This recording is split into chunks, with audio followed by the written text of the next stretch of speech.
Good morning mga kadip, meron na naman tayong i-release today. Ito ay X-Max version 2.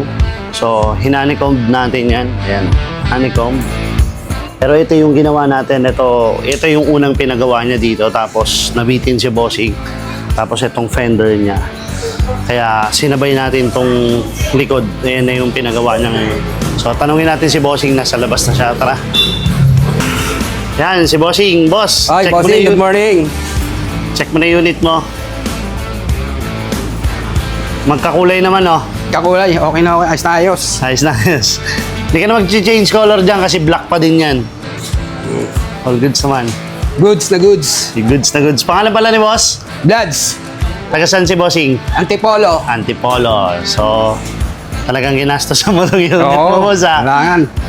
Boss, unang paggawa mo rito, hindi kita na-interview eh. Ngayon pangalawang paggawa mo. Kaya nga bumalik ako eh. Okay. Perfect eh. Perfect pa rin. Kung i-rate mo gawa natin, sir, 1 to 10. Perfect 10. Perfect din. Bossing, baka may gusto i-shoutout ng tropa? or Shoutout sa tropa, mga batang Rizaleño ng X-Max. Yun, no? May Punta grupo na sila, rito. Bossing, no? Opo. Yan, boss, ingat po, ride Okay. safe, and to God Thank be the you. glory po.